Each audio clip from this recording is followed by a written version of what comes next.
Disclaimer. And the Rowling Prize goes to Harry Potter. Or maybe the other way around. Hermione took the night bus to Grimmauld Place the next morning. It was Christmas Eve day, so she couldn't stay too late, but she needed to see her friends as soon as possible. Looking around once, twice for any suspicious characters spying on her, as Moody had warned her, she walked up and knocked on the door, hopefully softly enough not to set off the portrait. Moody preferred to have people set off the portrait of Sirius's mother so the Order would know they were coming, but he was the only one. Mrs. Weasley answered the door, looking tired and red-eyed. "Oh, Hermione," she said, hugging her tight. "We weren't expecting you today. Thank you so much for coming." They tiptoed past the portrait and descended to the kitchen. Mrs. Weasley wasn't cooking at the moment, but she had left a cup of coffee on the table. "Oh, can I get you anything?" she asked. "No, thank you, Mrs. Weasley. I just ate. I just wanted to see all of you before Christmas. I heard what happened. How's Mr. Weasley?" Mrs. Weasley frowned. He's putting on a brave face," she said. "The healers say he's not in immediate danger, but they're having trouble stopping the bleeding. What did you hear exactly?" "Professor Dumbledore told me he was on assignment for the Order and was attacked by a snake Voldemort sent after him." Mrs. Weasley flinched. "Did he now?" She looked faintly surprised.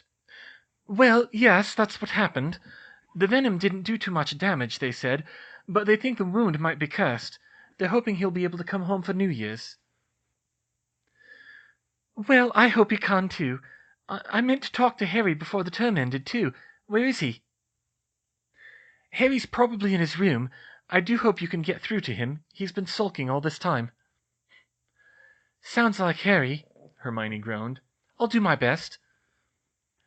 She started to climb up the stairs to Harry's and Ron's room, but she got waylaid at the first-floor drawing-room by a certain pair of red-headed twins. "Hermione!" George bounded out to meet her and grabbed her around the middle. He looked as tired as his mother to her eyes, but his eyes sparkled when he saw her, and he kissed her deeply. Hermione heard a cough, and they looked up. The cough was followed by a giggle, and she saw Ginny smiling at them. Ron was there too, but he just rolled his eyes. Hermione blushed and gently pulled away from George. "Didn't think you were coming for a while," he said. "I didn't get a chance to say goodbye. It all happened so fast." "It's fine, George. You did what you needed to. I'm sorry I can't be here for you more, but I can't get out a whole lot either. What happened exactly?" "I know Harry had a vision of your father being attacked by Voldemort's snake." George flinched, much more than usual. "It was bad," he said. "Ron woke up, heard Harry screaming. I guess Neville went to get McGonagall. The first thing we knew was McGonagall waking us up saying Dad had been hurt and we needed to go now. Didn't even really know what happened. Dumbledore made a portkey to send us here right quick. Harry said we had to get out before Umbridge found out. She probably could have stopped us leaving till the train came, and she was looking for dirt on Dumbledore, you know." "Not that it mattered," Fred grumbled. "Sirius and Remus wouldn't let us leave because it would have blown Dad's cover for something." "We finally got to see him in the afternoon the next day," Ginny explained. "We're going back again tomorrow." "How is he?" "Oh, you know Dad. He's in great spirits," George said. "Says he's feeling fine, except they can't take off the bandages yet." "Moody and Tonks were all over him, though," Ron spoke up. "We reckon they wanted to know about what he was guarding." "So he was definitely guarding something, then?" Hermione said. "Yeah, he let that slip. And in Harry's vision, he said Dad was right outside the Department of Mysteries. It's going to be that weapon they were talking about before, the one you-know-who wants. Hey, did you ever find out anything about that?" She shook her head. "No, I researched magic weapons as far as I could, but historical records are questionable. The list of artifacts that are well documented to have useful powers and could plausibly be in the Department of Ministries is pretty short. My top guesses are either Salazar Slytherin's locket or one of the Deathly Hallows." "The Deathly Hallows?" Ron said. "From The Tale of the Three Brothers? You know those are just kid stories, right, Hermione?" "That's what I thought, but Luna thinks they're real, and I know that may not mean much on its own, but there are enough historical references to the Elder Wand to make it look like there might be something to it. Emmerich the Evil, Egbert the Egregious, Godlot, Hereward, Barnabas Deveril, and Loxias all held a wand that fit the description. The Weasleys all looked surprised.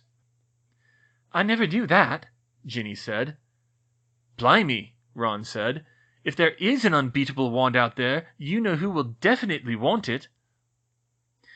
I know, but it's just a guess, and you'd have to explain how the Department of Mysteries got a hold of it. It could be Slytherin's locket or something else on my list, or it could be something they've invented there. Who knows if Voldemort knows something we don't? It's a good start, though, George said. It's good we know what we could be up against. Not sure how you'd beat an unbeatable wand, though, Fred said. Steal it seems to be the usual way in the stories, Hermione replied. But you're right, it'd be a tough problem. Anyway, where's Harry? How's he holding up? Ginny grimaced. I don't know. He's been weird since it happened. Weird how? I don't know. Distant. Wants to be by himself. It's almost like he's blaming himself for what happened. I know that look on him. But I don't get it. I mean, he saved Dad's life. Using the visions he's supposed to be blocking, Hermione thought. She had an inkling of what Harry was unhappy about. And of course the Weasleys wouldn't really understand. They hadn't been teaching him like she had.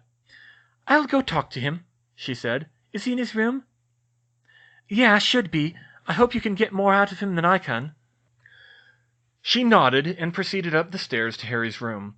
She knocked on the door and, not hearing a response, opened it to see Harry lying on his bed, staring at the ceiling.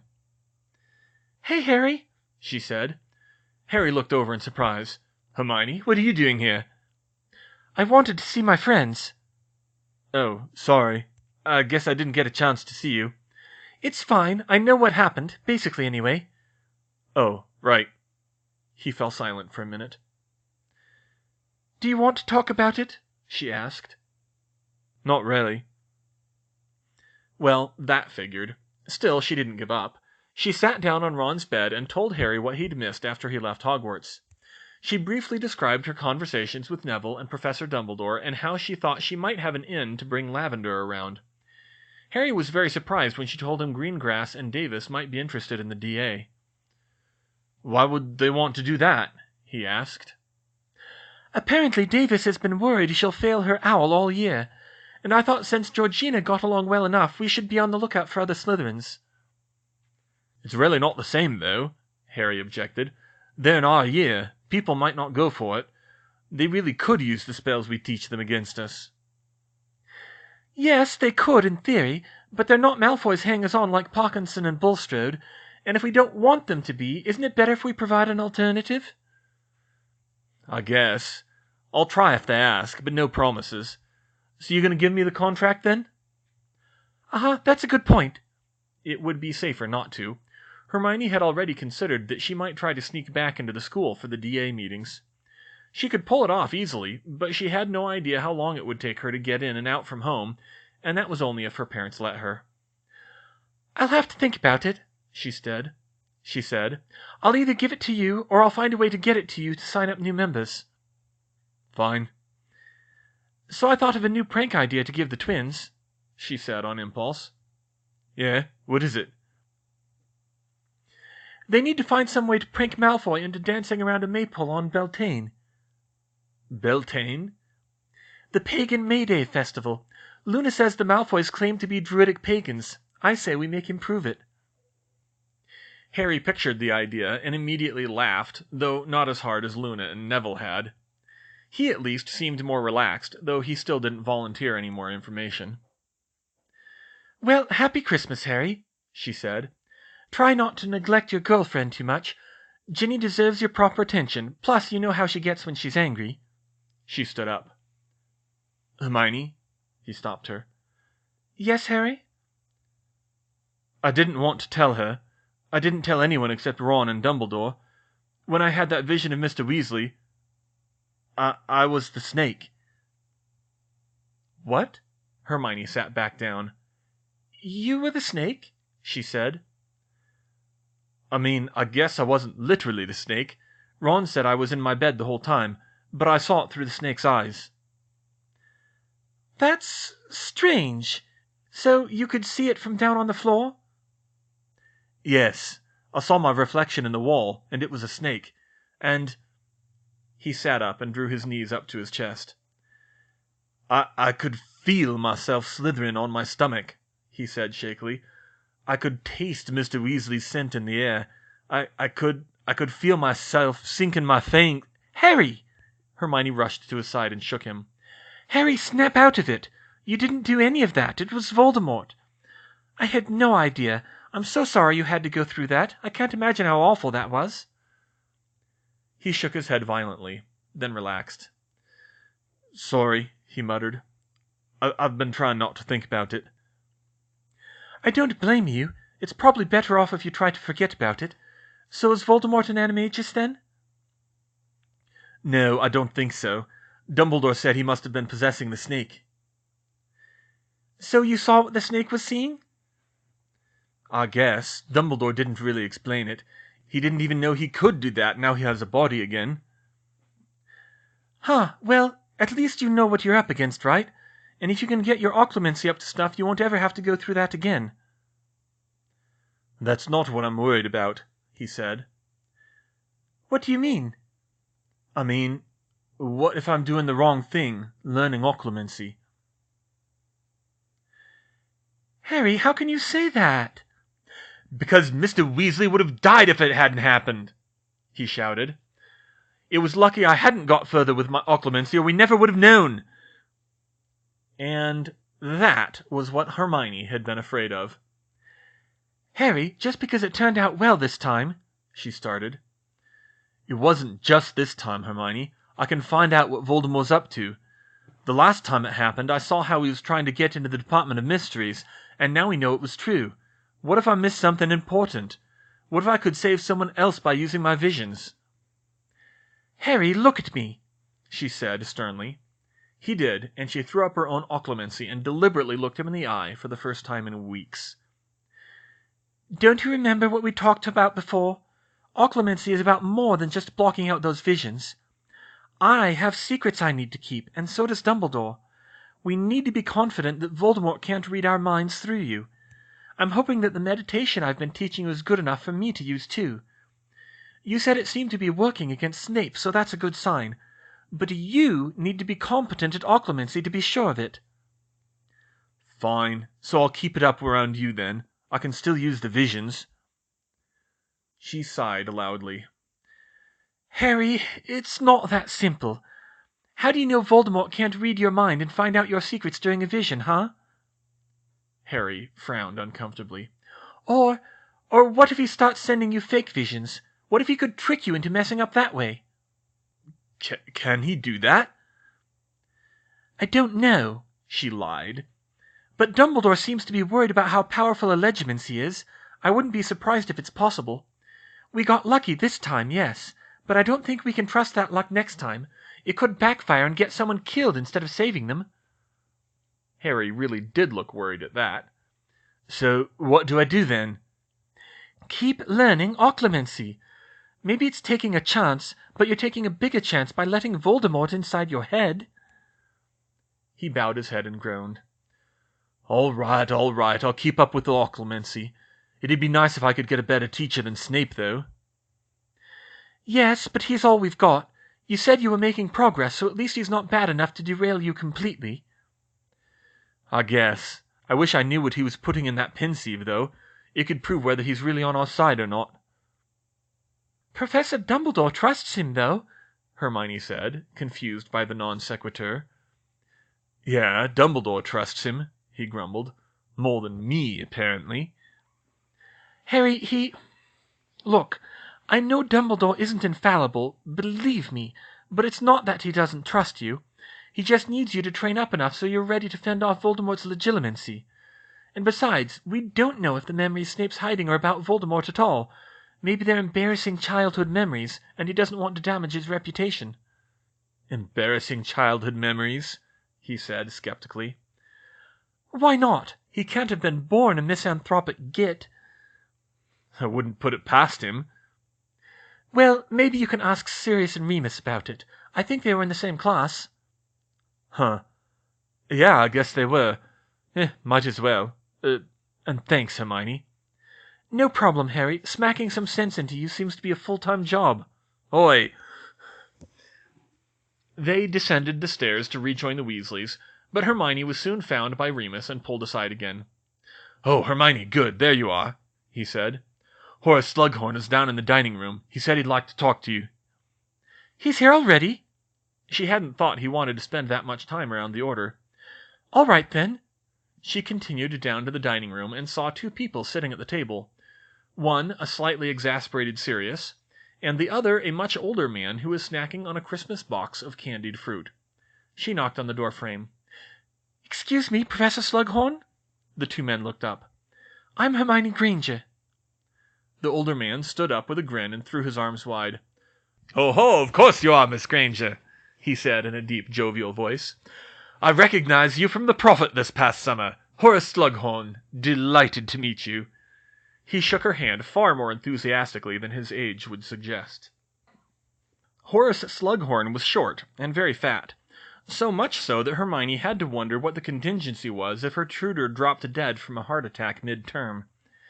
He was no spring chicken either. He looked about 70 by Muggle standards, which probably put him near 90 for a wizard. He was probably the most Victorian wizard Hermione had ever seen, and that was saying something. He wore a velvet three-piece suit with a double Albert watch chain, and his face sported a thick white walrus mustache and actual, real-live mutton chops. Despite being on the run, he was clearly a man who was accustomed to luxury. "Pleased to meet you too, Professor," Hermione replied. "Thank you so much for accepting me as a student." "Well, how could I resist such a brilliant young woman? I've read all of your papers, Miss Granger. A bit over my head with the last couple, but really inspired. And not to mention you're a friend of Harry Potter. I know he's under a cloud right now, but he'll be proved right soon enough." He shuddered a little bit at this. "I'll be honest. I didn't think I wanted anything to do with Dumbledore's Order of the Phoenix. I'm sure they're very admirable and brave and all the rest of it, but I don't fancy the mortality rate. But you know Mr. Black here, he has a very nice place, and it's under Fidelis, so I thought maybe it's not such a bad idea after all." Well, that was basically what Professor Dumbledore had told her. Professor Slughorn didn't seem to be a very complicated person, but if he was as good a teacher as his reputation suggested, she wasn't objecting. "Just got here this morning. Thought I'd be on my own for Christmas before I got the offer, so it worked out for all of us, didn't it?" Yes, I suppose it did, Professor." "Well, come on, sit down and we'll talk. You'll want to start your studies again soon, I'm thinking." Hermione hadn't really thought about doing it before the holidays ended, so she wasn't really prepared. Fairly soon, but I really think my parents should be part of this conversation, sir." "Oh, right. Well, since I actually have a safe place to stay, I can keep up with at least some of my social life," he said. "Is there time they'd be able to meet with us?"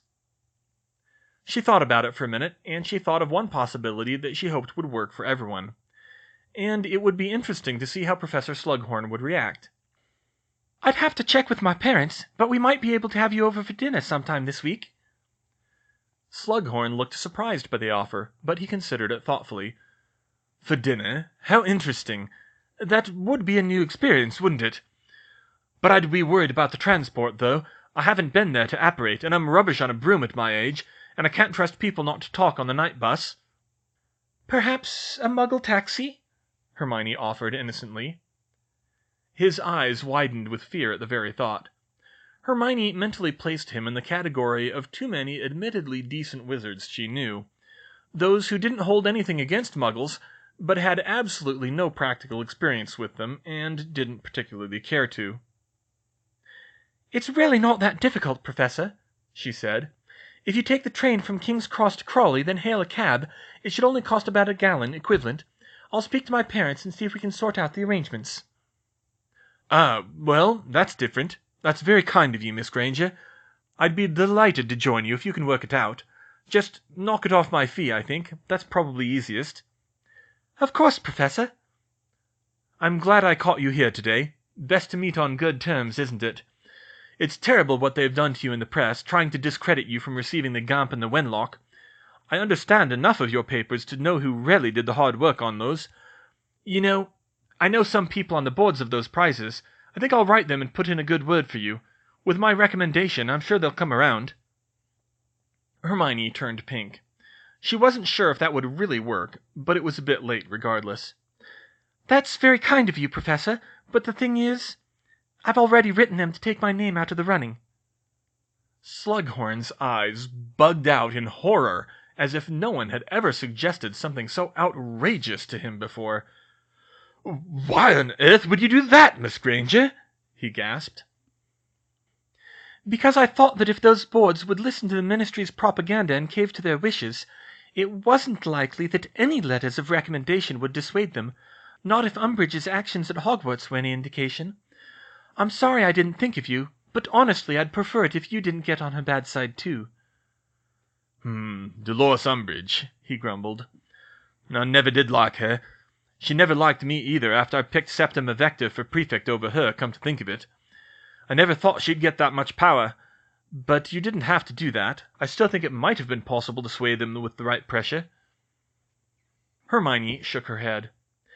"Has Harry mentioned his Quidditch experience to you, Professor? Oh, I'll bet he didn't even get his broom back, having to leave early. Anyway, if Umbridge wanted me not to receive the awards, she would have made it happen. Maybe she would have got a law passed that says you can't accept any professional prizes unless you're of age or something. And anyway, I don't need a prize to prove my skills. I can make my own name for myself once all this is over." "Ah, confidence," he said with a wistful smile. "That's a very good trait to have. And you know what? I think you'll live up to it. I've always had an eye, you know, for the most promising students, and I was always happy to give them a nudge in the right direction. Take Dirk Cresswell, for example. I put in a good word for him, and now he's the head of the Goblin Liaison Office." That's really good," Hermione said half-heartedly. She wasn't entirely sure why Slughorn was bragging, except perhaps to suggest he could provide the same service for her, which she didn't particularly need. Whatever it was, though, his larger-than-life persona certainly defied the subtle Slytherin stereotype. She wondered if that meant anything. "And there was Barnabas Cuff, editor of the Daily Prophet, Ambrosius Flume, the owner of Honeydukes, and Gwenog Jones, captain of the Holyhead Harpies." "Wait, you know the owner of Honeydukes?" Hermione interrupted. "Yes." She thought for a moment.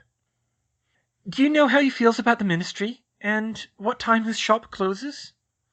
Sirius must have sneaked away at some point in the conversation, for Hermione found him and Remus conversing with Harry in the kitchen.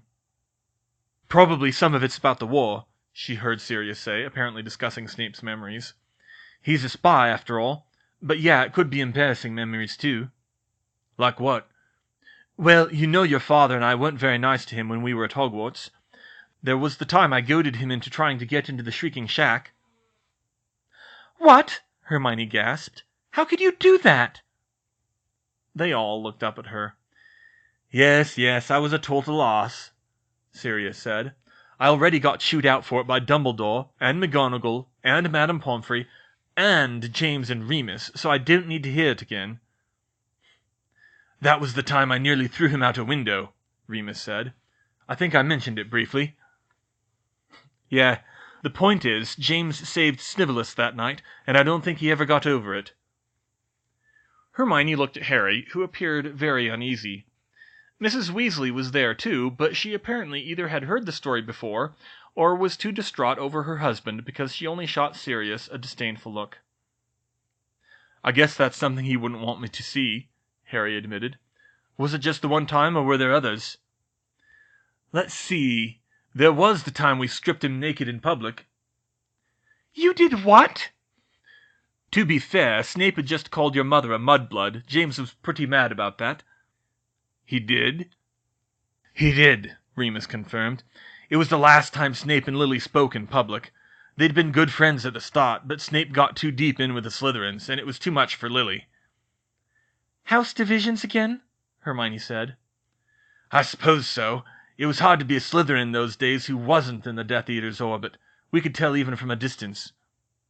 "But still, stripping him naked?" Harry said in horror. "Well, James was a bit of an idiot when he was 15, Sirius said. "I'm 15, he protested. "And we're happy that you've inherited some of your mother's good sense. But can you honestly say you wouldn't do the same to the Malfoy boy if you got the chance?" "I wouldn't want to see that," Harry protested. Hermione silently agreed. The thought of seeing either Snape or Malfoy naked made her want to vomit a bit. "Look, Harry," Remus said, "the point is that Snape and your dad couldn't stand each other all the way through school. They were both hexing each other long before James stopped being an arrogant Burke in general. The feeling was mutual, too, and I wouldn't be surprised if he'd want to keep his memories of the worst of it hidden." Harry didn't respond, but he looked uncomfortable. Hermione could sympathize. It had to be hard to learn that his father was an arrogant Burke, and even, if she were honest about it, a bit of a bully, after all the bullying he'd endured himself. "Just remember, pup," Sirius said, "Snivellus may be a greasy-haired git, but Dumbledore trusts him, and he won't like it if you go snooping on him. And just remember, if you somehow get the opportunity to look inside that pensieve, there might be a memory of a naked Snape in there." Harry shuddered, and Hermione could guess he had resolved not to play that game of Russian roulette. Hermione felt a little bad about not being able to see Mr. Weasley on Christmas with the others, but at least she was able to finally spend a pleasant holiday with her parents. In another year, they might have gone skiing or something, even though that really wasn't her thing, but with their constantly shifting plans for moving and then not moving, they hadn't been able to schedule anything. She bicycled to the train station on Boxing Day and purchased a ticket for Professor Slughorn to come to them, and she sent it to him through Dobby. That Hermione had an elf on call apparently surprised him greatly, along with a taxi fare. They briefly debated simply picking him up at the station, but Hermione thought taking a taxi would be a good learning experience for him. It was also on Boxing Day that her mum noticed the scarring on her hand. Hermione hadn't made an effort to cover it up, which would have been more suspicious, but she had rather been hoping her parents wouldn't notice for a while. The thin white lines on the back of her hand weren't very prominent, but they were apparently readable across the kitchen table if she held her hand still. "Hermione, what happened to your hand?" Mum said. Hermione just winced in reply. "Something wrong, Emma?" Dad said. "There are scars on her hand, Dan. I'm sure they weren't there before." "I was hoping you wouldn't notice," Hermione muttered. "Sweetie, we both went to dental school. We know scarring when we see it. Let me see, please." Hermione quickly decided not to resist as her mum took her hand and turned it to read the words. Emma gasped when she saw them. I must not tell lies," she gasped. "Hermione, did you do this to yourself?" Not by choice," she said quickly, realizing what she must be worried about, though the truth wasn't any better. Mum and Dad looked confused. "What do you mean, not by Mum started, but then her eyes widened. "You mean your detentions? They did that? Made you do that?" Hermione jerked her hand back quickly, but she couldn't bring herself to speak. Tears started to well in her eyes. She'd never wanted to subject her parents to this. "Hermione," Dad said in horror, "your letters said that Umbridge woman was using corporal punishment, making you cut yourself with a knife." "It wasn't a knife," she said. "Huh?" She reluctantly explained about the black quill Umbridge had invented, how it would cut your hand and heal it, growing less and less effective with each repetition. Both her parents were in tears when she was done telling them. "Why did you go along with that?" Mum cried. "How could you let her do that to you? And why didn't Dobby tell us?" "It wouldn't have done any good for Dobby to tell you. I didn't have a choice," Hermione muttered tearfully. "Of course you did. You should have refused," Mum shouted. "You could have appealed," Dad said. "There was no one to appeal to," Hermione protested. "They passed a decree giving Umbridge supreme authority over punishments." "Then you should have contacted the police, the Aurors, right?" "Fudge wouldn't let them do anything, and the rules are outdated and riddled with loopholes. They couldn't have stopped her."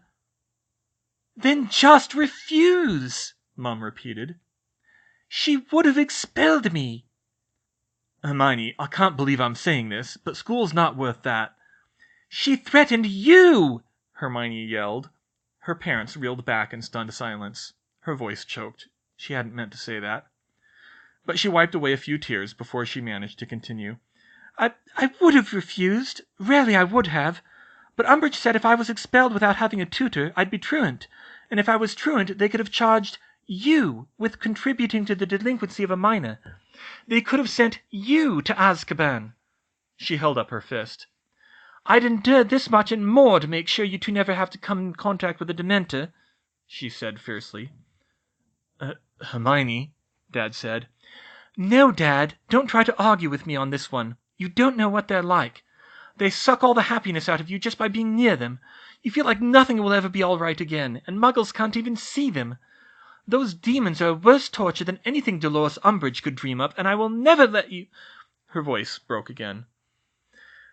Mum stood up and wrapped her in a tight hug, and Dad gently laid a hand on each of their shoulders.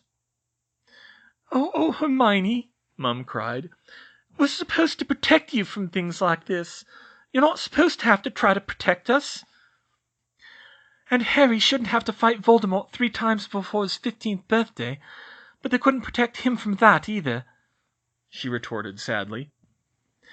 Mum, Dad, I know you want to protect me, but you've already done the most important thing you can, arranging for alternative education for me. Thanks to you, I'll never have to use that quill again. It should never have happened, Mum whispered. No, it shouldn't. But the Ministry was more powerful than both of us. It's over now. She can't touch me anymore. Mum half nodded and looked at Hermione's hand again. You said you had detention for a whole week. How many lines was this? Hermione looked down at the floor uncomfortably. Don't tell me it was so many you lost count, Mum said. She looked up again. Mum knew that would get to her. Mum, you know I never lose count, ever. She hesitated. It was 4,193. Her parents gasped in horror again. 4,000? Dad roared. But how? That must have taken... 24.5 hours spread over 5 days. That's insane. That's torture. That's not discipline. How could you get any work done? Cutting back on sleep, a lot, she answered. Look, now you know how bad Umbridge really is, and I didn't even get the worst of it from her. Harry must have gotten 5,000 or 6,000 lines from the amount of time she kept him, plus a lifetime Quidditch ban for his trouble. Dad had started to calm down, somewhat, but he gave her a stern look. Hermione, are you sure you want to stay in Britain? The kinds of things the Ministry of Magic is doing, those kinds of things normally happen to places like Banana Republics or the former Soviet Union. I'm not sure it's safe here. Dad, Voldemort's back. We already know it's not safe. But Professor Dumbledore says it's safe enough, and there's not nearly as much that they can do to me out here where they have to follow actual laws. I'm not going to abandon my friends if I can help it. He sighed. I suppose it's our own fault for raising such a strong-willed and brilliant daughter, he said, with a slight smile. But we'll be keeping an even closer eye on things as long as you're here with us. I know you will. Thanks, Dad. Professor Slughorn joined the Grangers for dinner on Thursday. Naturally, he was amazed by Dobby answering the door in his little butler's uniform, as well as their use of their Muggle appliances. He had apparently been hiding out in the Muggle world, but Hermione could guess that he had never actually broken bread with Muggles in their own home. Nonetheless, he was courteous and eager to meet the parents of such a promising student. They exchanged small talk for a while, discussing how Hermione had developed her amazing numeracy skills, Slughorn's accomplishments as a potion master, all the things he had seen at Hogwarts, Dan's and Emma's professional career as dentists, and so on. For some reason, Slughorn was under the impression that dentistry was a dangerous profession, but they assured him that despite the urban legend of a high suicide rate, the greatest danger was bites from distraught children. As dessert was winding down, they came back to the subject of Hermione's tutoring. Thank you again for agreeing to teach Hermione, Emma told him. We've been really worried about her, especially after she told us everything that Umbridge was doing at Hogwarts. We're glad she's out of there. "Well, I thought it was done with teaching, but for a girl like Hermione I can make an exception," he said. "Ha! Just when I thought it was out, they pull me back in," he muttered to himself, causing the Grangers to snicker to his confusion. "Anyway, I take it you want help preparing for your owls, Miss Granger. That'll be the core classes, plus which electives are you taking?" "Ancient runes and magical creatures," she answered. "I'm keeping my arithmancy mastery with Septima, and I'm signed up for Muggle studies, but I'm doing self-study." "All right. Phew, it's been a while since I taught 9 classes at once. Of course, I'm sure you're a fast learner, but I have a rather limited movement at the moment, and I won't be able to make as much classroom time as you're used to." Hermione glanced at her parents, hoping they wouldn't mind, and made a couple suggestions. "I think I can self-study history, Professor. Professor Binns is still at Hogwarts, and he's never been any help over just reading the textbook. And probably astronomy, too, for the most part. We own a better telescope here than the ones we use at school, and a lot of Muggle books that cover the same material. Maybe you could just look over my work?" Yes, that could work," he agreed. "That will save some time, especially for astronomy. I don't want to travel at night. The trouble spots will be herbology and magical creatures. I'll only be able to cover the theory. I won't be able to do many practical lessons under these conditions." "Hermione, are you okay with that?" Dan asked. "I don't know. I wasn't really planning on doing a newt for magical creatures, but herbology is needed for a lot of careers." "Not that many that also need arithmancy," Slughorn reminded her. "And if it's that important to you, I'm sure you can pick up the practical elements later on." "Well, that's true. I haven't exactly been following a standard educational plan to start with. I guess I can live with that." "Are you sure you can keep your grades up like that?" Emma asked. "I might not be able to test outstandings in those classes, but I'm sure I'll pass." "Okay, if you think so. We'll be expecting it, you know." "Good," Slughorn said. "Now, for places and times. Normally I would just visit and teach in the student's home for a few hours each day, but I can't do that in a Muggle house. Failing that, we'll arrange a time and place to hold lessons in a magical area. The trouble with that is, I'd like to keep my head down, I believe I told you that. Being seen often in public, especially with an established pattern of movements, well, I'd prefer not to be so conspicuous." "We don't want you two meeting in back alleys," Dan said. "Oh, no," Slughorn said. He looked horrified at the thought, probably because of the low quality of said facilities. "I have places we could go. The Leaky Cauldron, a couple of other shops, the theatre perhaps, although the potions part might be difficult. But no, I was thinking of the oh, Fidelis," he muttered. "Our headquarters is growing on me, you see. I'd told myself I didn't want to get involved, but there's a lot to be said for having a safe place to stay a while. And I thought it would be much easier if we could hold the lessons there." "That would be a lot of coming and going for a place that's under Fidelis," Hermione observed. "Will that be a problem?" "Quite a few people come and go from there already. Arthur still works, or will when he's recovered." "But there is the problem of Hermione commuting to and from London every day," Emma said. "That's true," Hermione agreed. "Whether I take the night bus or the train, it'll start to get pretty steep to go every day." Slughorn mused. "Perhaps you could stay there during the week and come home on the weekends?" Dan and Emma looked at each other and immediately knew what the other was thinking. "I'm not sure we're comfortable with you spending so much time in a place we can't see or even know about, Hermione," Dan said. Hermione thought it might also cause some interference with her plans to sneak into Hogwarts for the DA, especially with Mrs. Weasley around. Even her weekly meetings with Septima and Dumbledore might be harder that way. "Yes, I was hoping to spend more time at home this spring, Professor," she agreed. "Well, I suppose we could do it in fewer days," said Slughorn, "but we'd still have the same problem." Hermione quickly did the maths. "I think I have an idea," she said. "What if we make them even longer days and only meet 2 days a week?" "Only 2?" Dan said in surprise. "Will you have time for that many classes that way?" "It can work. Most Hogwarts classes normally meet only 3 hours a week." That had always seemed a bit thin to Hermione. Muggle classes met 4 to 5 hours per week, but then Muggle students usually took fewer classes. "And we don't need to meet for all of them. Figure 7 classes, but only half time for herbology and magical creatures since we're only doing theory. Add lunch, and that's 2 10-hour days. But since I can work at my own pace, I'll probably be able to go faster. Transfiguration, charms, and defense come down to a lot of how fast you can get the spells down, so it wouldn't surprise me if I only need 8 or 9 hours for 2 days. That way, Professor, you wouldn't be under as much pressure to find meeting places, or maybe we could even do, headquarters. Slughorn's eyebrows rose. He knew Hermione was an arithmancy prodigy, and her train of logic made sense, but he hadn't thought she could simplify things that much. Yes, yes. Excellent idea, Miss Granger. That would work out very well if you're up to it. Are you up to it, Hermione? Asked Emma.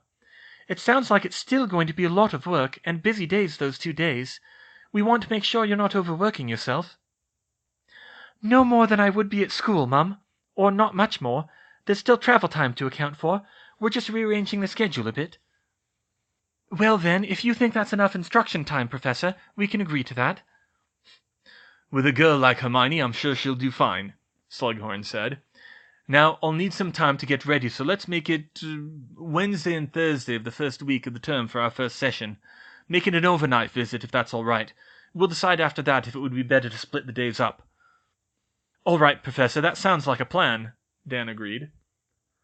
Saturday was the presentation of the Gamp and Wenlock prizes.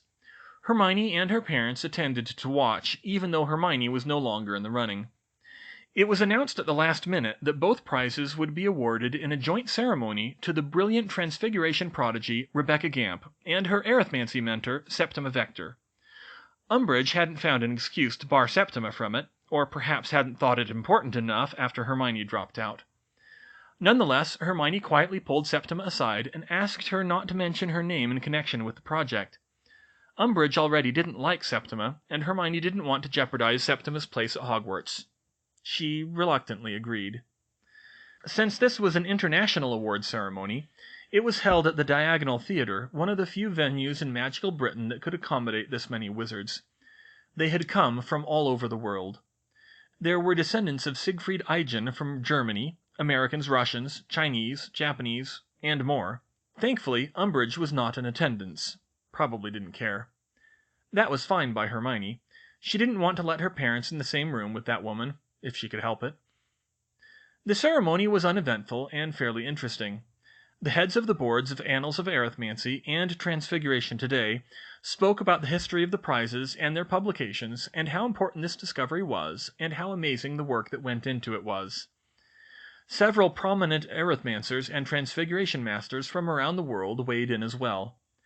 They mentioned Hermione's name, but none of them singled her out for her contribution beyond vaguely emphasizing the importance of her arithmancy work.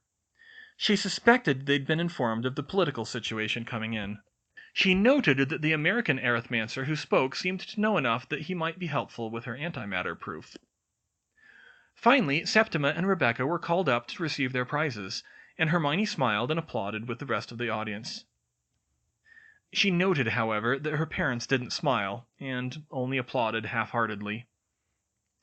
Both Septima and Rebecca were asked to give speeches, but Septima kept hers short, probably because she felt she wouldn't be able to restrain herself from running her mouth off about Hermione otherwise.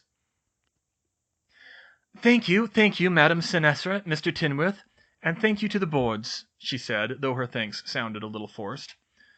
Obviously, it's a great honor to receive these awards.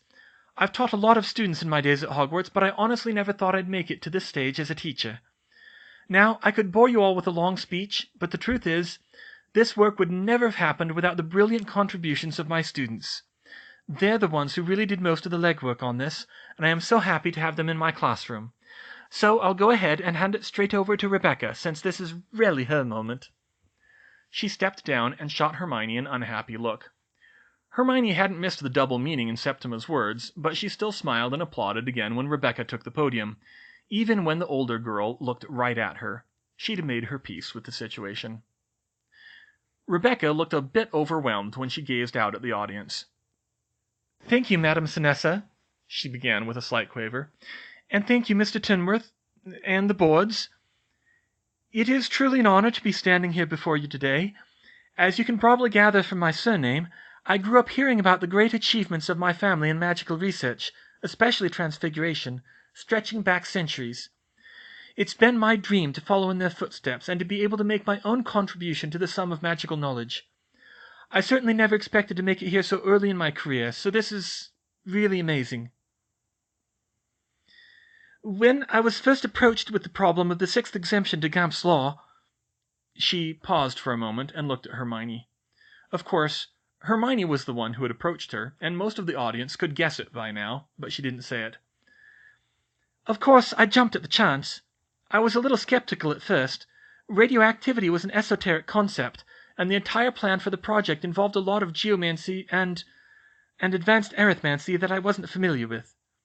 She stopped and looked at Hermione again, but Hermione maintained a pleasant look on her face, though her parents didn't. "I had to catch up on a lot of it. We had to design entirely new types of transfiguration experiments to get the information we needed to put the proof together. The arithmancy, it was stretching the cutting edge of linear algebra techniques to finish it, and the truth is..." Rebecca looked down at Hermione again, looking distinctly uncomfortable. She was silent for longer this time, long enough for a cough in the audience to draw attention it. Suddenly Rebecca's face hardened, and she said quickly, "The truth is that Hermione Granger deserves these awards a hell of a lot more than I do." Gasps filled the theater. Hermione's jaw dropped. Was this the same Rebecca Gamp she knew? "The whole thing was her idea," Rebecca said. "She knew enough about radioactivity coming in to draw up the whole plan. And she was the only one who knew enough arithmancy to actually write the proof. I never even would have thought to do it without her." Someone in the audience with a French accent shouted out, "Give it to Granger!" and the call was swiftly repeated. The representatives of the two journals on the stage started getting restless. "Oh, they're not going to give it to her," Rebecca said loudly. "The reason Hermione was shut out of this ward was completely political. Just because some bureaucrat at the ministry has a grudge against her and decided to smear her in the paper, they folded like a cheap robe." Madame Sinessa and Mr. Tinworth jumped up and rushed to pull her away from the podium. "I don't care what she did," Rebecca yelled as she was pulled away. "Hermione is the best arithmancer I've ever met, and every one of her papers was her own work." It would have been a gross exaggeration to say that the ceremony descended into chaos after that, but it did pretty well fall apart. The staff from the journals escorted Rebecca from the building to stop her spouting off further, and a minute later one of them came up to Hermione as well and said, "Miss Granger, we think it's best if you leave now." "Now wait a minute," her dad protested. "She didn't even do anything." "It's fine, Dad," Hermione cut him off. "I doubt they're going to have the reception at this point." If there was one thing Rebecca was, it was stubborn, and Hermione knew she'd keep fighting now that she'd set her mind to it, and Septima would follow her lead in a heartbeat, so she walked out of the theater with her head held high. On the way, she heard a loud argument between Mr. Tinworth of Annals of Arithmancy, the French wizard who had called out earlier, and a witch from the Eigen family. From what she could gather, they were patrons of the journal and were threatening to withdraw their support or even to push to have the whole thing relocated to the continent. She smiled as she walked past. Maybe politics didn't trump all after all. Near the exit, she spotted the American arithmancer she had noted earlier and slipped him her contact information. "I have an idea I think you could help with," she said. "I'd like to write to you if you don't mind." The wizard thanked her sincerely, and she proceeded to the exit, where she was a little surprised to see Rebecca standing across the street. She walked up to her. "Hermione," the older girl said. "Rebecca," she replied. "You didn't have to do that." "Yes, I did. Academic integrity, Hermione. I can admit I can be kind of selfish sometimes, but I could not stand for that. Plus, you absolutely didn't deserve what Umbridge did to you in the paper, and I'm sorry for making it worse for you. Here." Hermione looked down, and she saw Rebecca holding out her Wenlock medal and plaque. "You mean," she said, "get it re-engraved with your name. You're the one who did most of the arithmancy. You deserve it. I'm keeping the Gamp. You'll have to duel me if you want that one. But this way we can at least share the prizes properly." "Wow, thank you, Rebecca," Hermione said. Maybe this mess hadn't turned out too badly after all.